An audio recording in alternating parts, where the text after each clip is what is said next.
Hizi siku mbili zilizopita nilikuwa nikiona maajabu mengi kwangu nyumbani. Yaani nagongewa usiku, naona uso difference kwa CCTV. Like sina amani mahali nipo.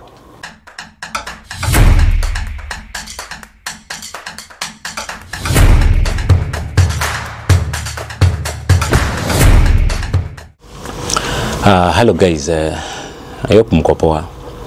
Hope mnaendelea fiti. You're most welcome kwa hii YouTube channel yangu. Mungu amekuwa mwaminifu. And we have seen his able hand upon us, akiwa inafanya kazi. Tunamshukuru sana kwa kila kitu.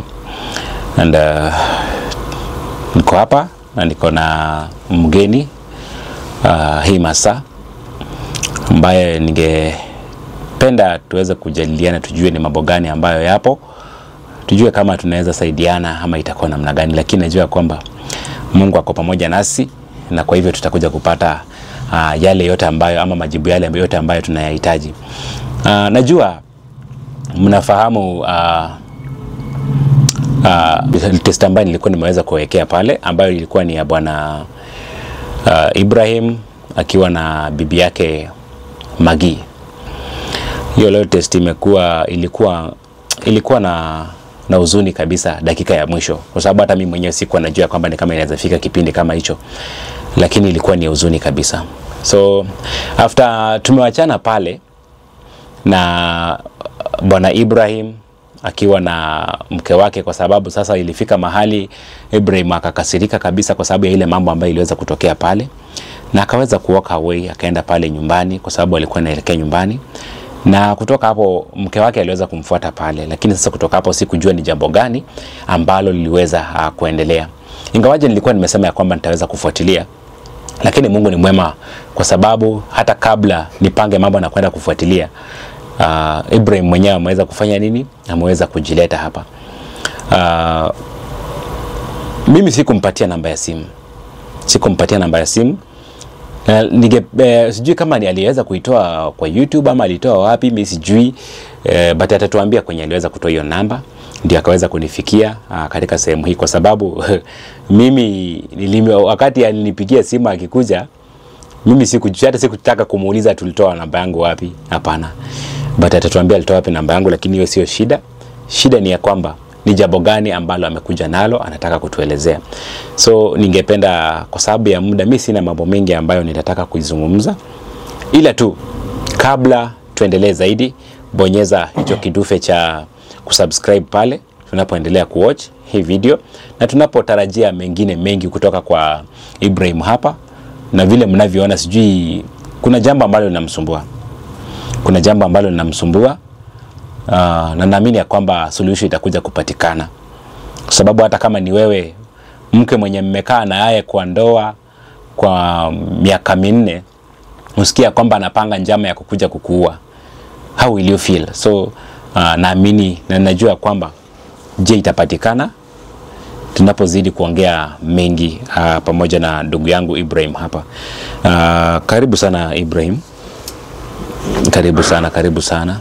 Na siku aware tunakuja, lakini juu umeshafika hapa, karibu sana. Ningependa tu uweze kusalimia wale ambao wanatutazama hapa. Okay. Asante sana. Sijui nianzie wapi ama niseme aje. Lakini kiukweli sina amani ndani yangu. Kitu cha kwanza ni kukushukuru. Umenisaidia kuona adui yangu wa karibu, kwa kitu ambacho sikuwa natarajia kuona ama kama inaweza happen.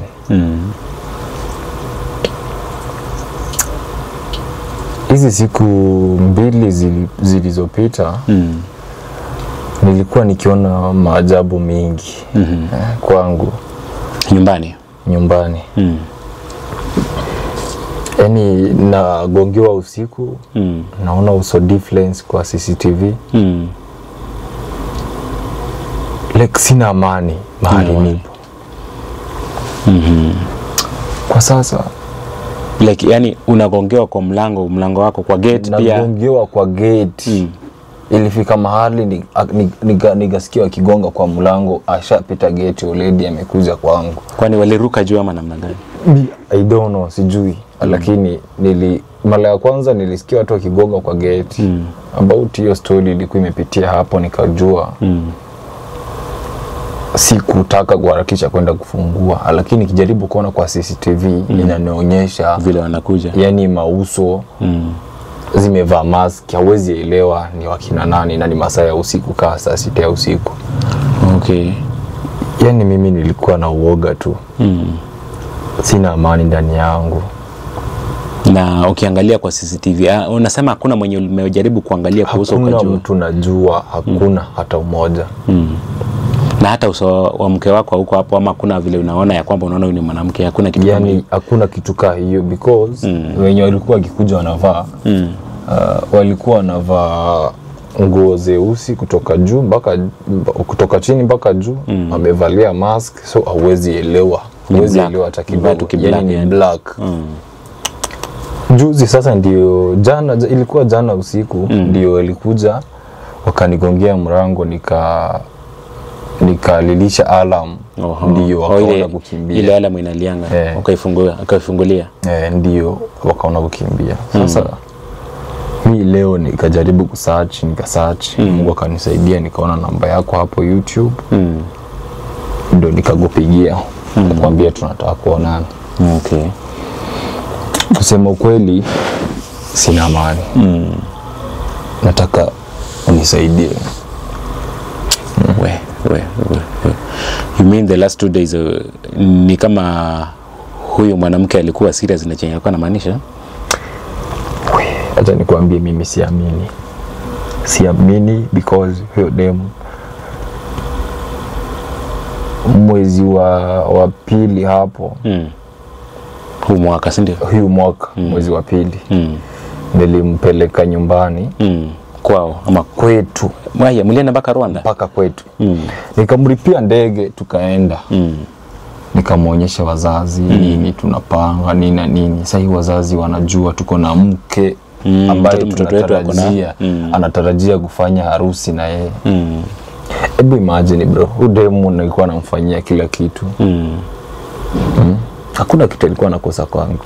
Na sasa wazazi wako walikuwa wanajua mnapanga kufanya harusi? Wanajua kabisa. So ulikuwa umewafahamisha kila kitu? Kila kitu nilikuwa nimewafahamisha. So ni hii mwezi. Lakini kitu ya kunishangaza tukiwa hapo, alikuwa anataka kila wakati, anataka ati nimwandike kwa mali, ati nimwandike kwa hii kazi, hii biashara nimwandike, uweke ubadilishane, mweke jina yake. Yani nibadilishe niweke jina yake. Nashindwa why, kwa nini anasema hivi, kwa nini anataka nimwandike? Lakini sikuwa nashughulika sana, mwambia baby tulia, juu nyinyi ni kitu kimoja. Yani hii mali kani yangu ni yako. Actually unaona, nimeweka hii ndi dusaidie. So actually siamini because ni jambo ambayo si rahisi kuamini. Kama mtu tulikuwa tumekaa na yeye miaka 4, unaona, kumbe alikuwa na plani ya hata siku anajua. Wacha niseme Mungu anakuanga na njia mingi za kuokoa mtu. Imagine sasa kasa hii hatungepatana kutufanyia kuga challenge hapo kwa barabara tukipatana. Ungejua. Singejua. Lakini Mungu alifanya tukapatana kwa barabara, ukanisaidia. Bro. So labda kuna vile umeweza kutafuta maaskari hivi, ama bado ulisema ukuje huku kwanza ndio tuone kama tutaweza? Bado. Nilisema wacha ni kupigie ni kutafute before niende huko. Kama ni kaushauri utanipea. Ama utanisaidia, hata tunaweza post hizo vitu, tujaribu kuwaambia watu watusaidie nini na nini. Unajua si rahisi hata mimi mwenyewe kukuja hapa, hata nililipa Uber nikulete mpaka hapa, hata siwezi nikakuja na gari yangu bro. wanaweza ni ngoje already anajua gari yako ndio hii, anaijua, anaweza i-track angoje aone vile unakuja, angoje venye nitatoka nifatanishe. Bro, mimi sina amani. Unajua sasa itabidi mpaka hata nambari yako ya simu kwanza ubadilishe. Kitu ya kwanza, nambari yako ya simu kwanza inafaa uibadilishe, kwa sababu naona ya kwamba anaweza tumia hiyo opportunity kukutrack mahali popote ambapo unaenda. Anaangalia sana zile steps zenye unafanya, kwa sababu huyu mwanamke ni hatari. Hakuna haja nikufiche. Ni wale unasikianga wale watu ambao wamejifunika kwa ngozi ya kondoo, lakini ndani ni mbwa mwitu. Bro, 4 years tukikaa pamoja. 4 years ananichekea, ananionyesha mapenzi. Paka tumefika hatua, imagine. Jini, hiyo ni jini. Acha tuseme tu ni jini mzima. Shetani mkubwa. Unakaa na shetani kwa nyumba, yani anakuchekea na kuonyesha kama anakupenda wote. Kumbe imagine akona hizo plani zote. Na sasa unajua ni vizuri pia ku reason out of the box.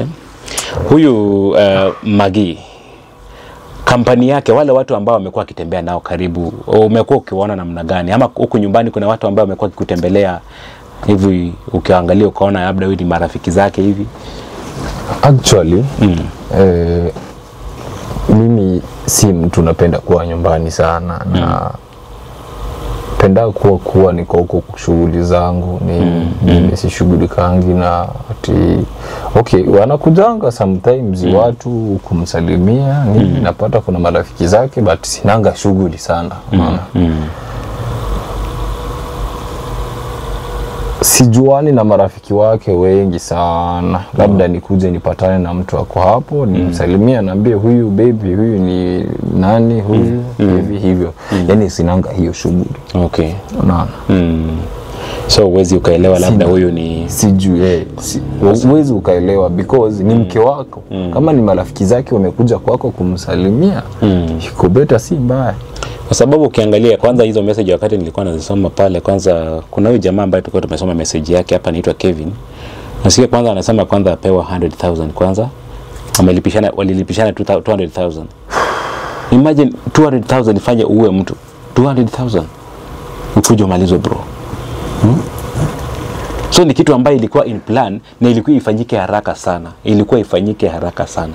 Because huyu Susan ni watu watatu. Mke wako Susan na huyu mwingine anaitwa Kevin. So I think sijui kwa upande wako unataka nikusaidie namna gani. Ndio sasa mimi naona kama naweza kuja na idea ambayo naona labda inaweza kuwa inakufaa labda, kwa sababu mimi nikiangalia maisha yako yamo hatarini. Hata si ati yako yalianza kukua hatarini kitambo, kwa sababu inaonekana kwamba huyu mwanamke hajaanza kukupangia haya mambo sasa hivi, alianza kitambo. Wewe pesa wewe unampatia? Nampea pesa bro. Nampea pesa tena mingi sana. Okay, actually lakini naambia nataka kufanya shopping. Sijai muuliza unataka budget ya ngapi. Nampea pesa, namwambia unataka hii, nataka 10,000, nataka 20k, nataka 50 ya kwenda kununua hizi vitu. Nampea, unampatia.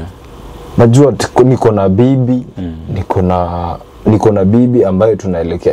Actually alikuwa imeshakuwa tu bibi miaka 4. Tulikuwa tunangojea tu kufanya harusi, ni venye Mungu sasa hakuna mipango zake. Sasa hii tungekuwa na mtoto na tulikuwa na hiyo ingekuwa ni shida. Na wanda ni kama alikuwa labda anapimia kwanza hataki kupata mtoto, ndio hii mambo ikuje itokee, akuondokea, yani afanye hicho chenye anafanya, kuangamiza mara moja, ndio sasa baki akitumia mali yeye peke yake hivi. Alafu ndugu yangu, najua pia mimi hata mahali penye nipo sasa nimeanza kuhofia, ni kama hata mimi siko safe sana, kwa sababu yale maneno ambayo aliweza kusema pale, kusema mimi ndio nimemharibia. Mimi hata nashinda nimemharibia kwa njia gani?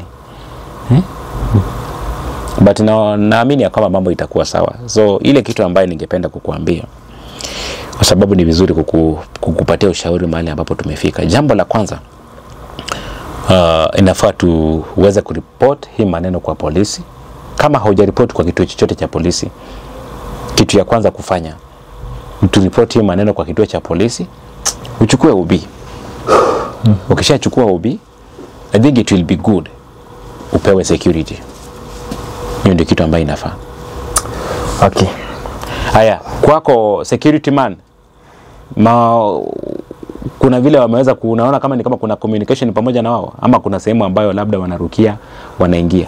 Kwa sasa saa hii sijui ni kuambia aje, because saa hii siwezi nikaamini anybody mwenjako karibu. Yani mtu wako karibu na mimi hapo hapo, yani sina hata man, because unajua na feel like na huyu maybe anaweza kuwa alikuwa ameungana na huyu. Huyu anaweza kuwa alikuwa ameungana na huyu. Yani sasa hii mahali pote napitia ni uoga mpaka watchman, hata tukipatana kwa gate sitakangi story ya na mimi mingi sana. Akinifungulia tu gate mimi naingia, nilikuwa nimeingia chumbani kwangu nafunga mlango. Unaona? Kwa sababu labda watu wanahofia kwamba labda wanaweza kuwa wanazungumza pia kwa pamoja vitu kama hizo. So I think vile tu nimesema, this matter should be first reported to the police, upate ubi. Secondly, upewe security. Akinisaidia sana. Kwa hiyo ndio kitu ambayo naona kwamba itakuwa imekusaidia. Beta unaambie unataka kiwango cha pesa ngapi nikusaidie, nikupe, lakini unisaidie hii mambo. Because yani sijui nifanye aje hapa nilipo mimi mwenyewe, niko na uoga mingi bro. Hiyo kesi imagine kuua. Wa. Okay. Nisaidie. Soda yako iko. Mimi hata si mambo na soda ama namna gani. Ile jambo, we are dealing with what we call life. Tuna deal na mambo ya maisha ya mtu. Maisha ya mtu sasa hivi. Na this lady is capable of doing anything. Anaweza fanya kitu yote. Kwa sababu inaashiria na inaonyesha kwamba huyu mambo maisha yake ama akili zake haziko katika kitu kingine. Ziko katika hii mali ambayo uko nayo. And there's no way you can just invest for these 10 years. Ili unaweza saidia mtu kila kitu na akose kuridhika na kitu unampea. Yaani akuwe ndio abaki na mali. Kwani acha niulize, kwani wa Kenya wakoje? Ama maybe ni mimi nimepotea njia, because mimi nimetoka Rwanda nikakuja nikapendea hapa msichana. Ama ndivyo wasichana wa Kenya wako bro. Like sielewi. Nini unaweza fanyia nothing, kila kitu umpe, yani kitu anataka unampea, shopping mnaenda nini yani like atake kukuua sure. Gari mlikuwa mnatumia moja ama ilikuwa tu ni yake kila mtu ako nayo? Okay, kuna gari mbili hapo. Kuna kama Mercedes kako hapo. Na gari nyingine hapo ya nini ya niko na Range Rover inatumianga kama kwenda kazi hivyo shughuli zako pia. Na kuna Mercedes yenye inakuanga hapo ya kutembea na weekend ama kienda kuzurura. Lakini si yani like hakuna kitu nilikuwa nakosa ndani ya nyumba. Kila kitu iko bro. Mungu alikuwa amenisaidia nikingali mtoto mdogo sana. Sioni issue, sioni shida iko wapi yenye inaweza sababisha hatuwezi sema wasichana wote wako hivyo. Sisi sema ya kwamba wasichana wa Kenya wako hivyo wote. But sasa kwa huyu sijui ni jambo gani ambalo liliweza kuja kwake. Na sasa ni vizuri pia hii information inaweza kufika mbali. Sijui kama umeweza kuwasiliana na wazazi wako nyumbani ukawaambia vile hali ilivyo, ya kwamba pia wao wakae wakijua kwamba ndio uko huku na yule msichana ambaye wao wanajua kwamba ni yule msichana mzuri. Wamekuwa wakijua hiyo miaka yote yenye mmekaa pamoja na yeye, ya kwamba pia wao wapate kujua kwamba sasa hivi mambo yamebadilika, sio vile walikuwa wanafikiria kwamba huyo msichana ako hivyo, ya kwamba yeye ni gaidi, yeye ni shetani mkubwa, ya kwamba anataka kukumaliza ndio abaki na mali. Sijui kama umeweza kufikishia wazazi wako habari hii. Okay. Actually nimeanza kuona mambo imechange sana mpaka na kujua usiku. Nikasema nikuje kwanza nikuambie tuongee about hii swala. Sijaambia sijaambia mtu hata mmoja about hii story ilitokea. So niliona tu mambo ikianza kuchange, nikasema wacha tu nikuje and then tuongee, tusikie venye kudakuwa, tusijaongelesha hata watu wa nyumbani.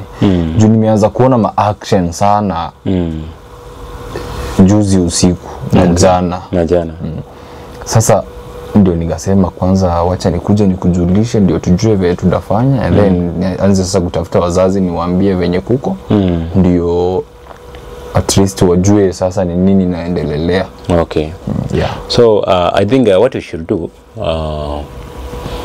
mimi kwa mafikira yangu, kwa sababu hili jambo si ati ni geni kwangu, nimekuwa nikipatana kesi tofauti, na pia ni vizuri pia unaposhauri mtu pia unampatia ushauri ambao utamsaidia. Kwa hii hali yenye uko sasa hivi si hali ambayo ni nzuri. Mimi naona ya kwamba jambo la kwanza twende tupeleke hii mambo kwa kituo cha polisi. Kuna maafisa ambao unafahamu vizuri sana, wanajua kazi yao vizuri sana. Naweza kukupeleka ikiwezekana uende pale, muongee na wao, at least to report this matter, wakupatie OB. From there, security wise ikuwe sawa kwa upande wako. Kwa sababu sasa boma yako sasa hivi inafaa ikuwe imechungwa na ikuwe na security ya kutosha. Na to make everything easier pia, hawa watu inafaa waanze kutafutwa, washikwe wote, wawekwe ndani. Huyu mwanamke inafaa chukuliwe hatua, ashikwe, akamatwe. Na akikamatwa, najua kwamba hao wengine wote pia wao wataweza kufikiwa. Huyu Susan na huyu Kevin wote wataweza kushikwa, wakuwe ndani. Na waseme ni kwa nini wakapanga njama ya kukuua. Imefikia wapi wakapanga njama ya kuua. So hiyo yote kishafanyika hivyo, ukisha report hii mambo kwa polisi pale, make sure umepigia wazazi simu nyumbani, waambia kwamba mom and dad, mimi siko katika hali nzuri. Waelezee kwa njia ya upole, ndio wasione kama labda unakufa vitu kama hizo. Unajua pia wazazi wanatakanga kueleza kwa njia ambayo si ya kuwavunja moyo pia. Hata ndio maana nilikuwa nimetulia. Wasisikie kama kuna kitu kai inaendelea ndani yangu. Ndio unajua sasa wazazi washafika ndani ya hiyo miaka kubwa wanaweza shikwa na depression. Nikasema acha tu ninyamaze, and then ndawaambia mambo ikisha nini pole hapo. Lakini nitawaambia tukisha report hiyo mambo kwa polisi, upate OB. Sasa security, tukishapata security, ndio wasa unaweza wapigia chini, ukae chini wapigie pole, waambie vile kila kitu iko, ya kwamba msichana mwenye nilikuwa nafikiria labda anataka kufanya harusi na yeye, sasa mambo imeshageuka, anataka kunimaliza.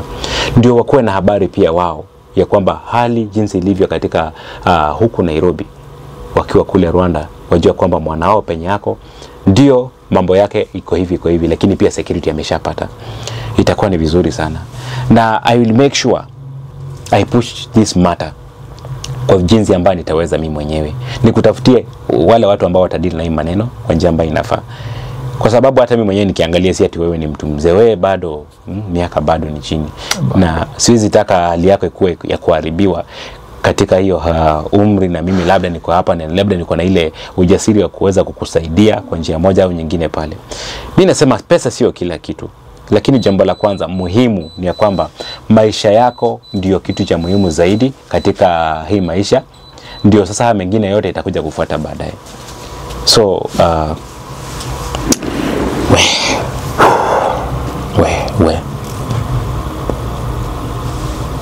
sikudhania haya mambo yanaweza fika kiwango hichi. Mimi sikudhania. Huyu mwanamke ni pepo, ni shetani mkubwa kabisa.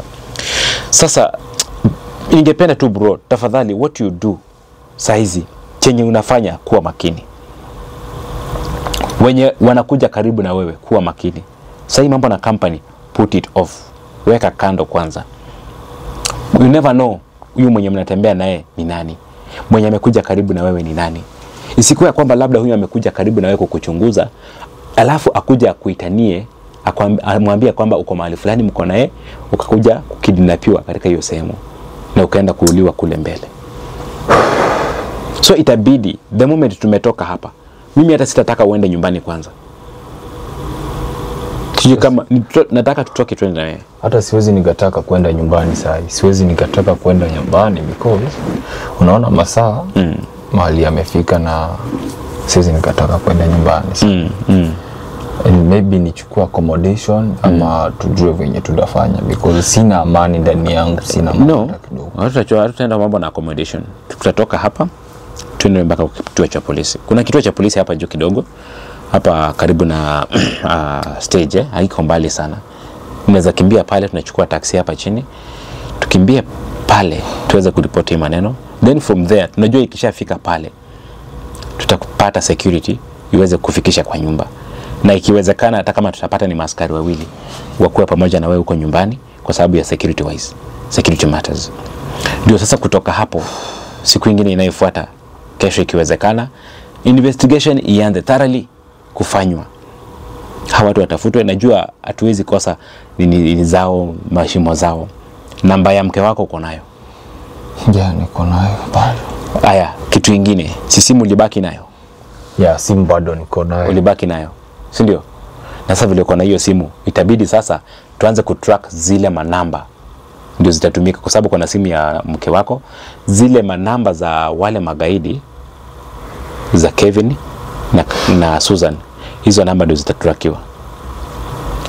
Najua tukipata hao watasema mpaka huyu mwingine penye yako. Okay. Yeah. Yeah. Hiyo simu kwanza ndio evidence ya kutosha. Hata ulifanya vizuri kukatalia hiyo simu, kwa sababu iko na kila kitu pale. Zile message zote zenye ilikuwa umetumania zote ziko katika hiyo simu. So ulifanya vizuri kukaa na hiyo simu.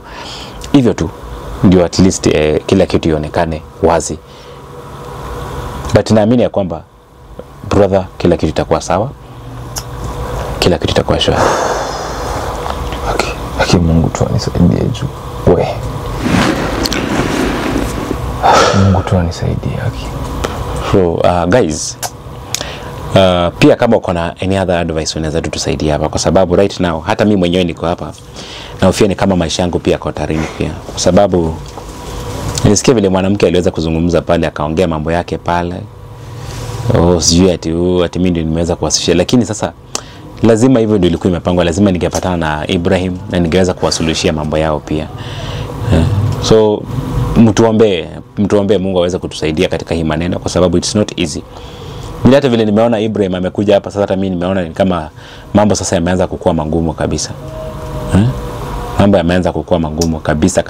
Juu sijui hata hii studio itakuwa namna gani, but naomba tu Mungu akue pamoja nasi, ya kwamba usikuwa na hiyo fikra pia ya kutaka kufanya any other thing kwa maisha yangu. Naamini ya kwamba kila kitu kitakuwa sawa.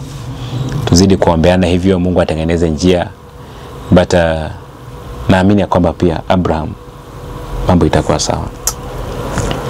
So ile kitu ambayo guys, mimi sitaki kupeleka hii mambo mbali. Ningependa sasa hivi yenye tunazungumza hivi, tufunge hii kitu mara moja. Ikiwezekana tuende pale kwa police station, we report this matter. Tukisha report, upewe OB, upewe security, kupeleke mpaka pale nyumbani mpaka kesho. Then from there we start doing investigation. Mister. Yeah. Asante sana. Asante kwa kunisaidia. Hata kama mambo haijafika ile place ambapo naweza sikia roho imetulia, lakini asante sana. Nimeshukuru. Tunaweza enda tujue ni aje sasa, because bado sijakuwa sawa ndani ya roho. Sijakuwa sawa kabisa. Yaani nataka unisaidie tuende, tusikie nini wanatuambia, and then tujue ni nini naendelea. Okay, mtu wako wa Uber ulikuja, alienda ama? Alienda, but naweza request nyingine, si ndio? Tunaweza chukua nyingine Uber. Okay. So itabidi tuweze kurequest na Uber nyingine, then from there tuone. Si mbali by the way. I think it's like a kilometer kutoka hapa, 1 kilometer kutoka hapa. Hata ifiki kilomita 1. Basi kwa sababu ya mambo na security wise, hatuwezi enda mguu, sababu hatujui sasa hivi wale mambo ilivyo, na tujue watu, na najua hao watu wamejihami mpaka hata wako na mabunduki. I know that. Hauwezi kosa. Hauwezi kosa vitu kama hizo. So I think tutaweza kuifungia, but wacha tuombe Mungu kile kitu kitakuwa sawa. So my director, hebu kata hiyo kitu tuweze kukimbia tuone vile mambo itakuwa. Na guys, please make sure you pray for us. Mambo ikuwe tu sawa kabisa. Pray for this guy here. His life is totally in danger. Huyu mwanamke ako na roho mbaya, anaweza mfanyia kitu mbaya kabisa. Kitu mbaya kabisa. Tuweze tu kuomba na tushirikiane pamoja katika hii mambo mpaka apate msaada wake kwa njia ambayo inafaa. Asanteni sana.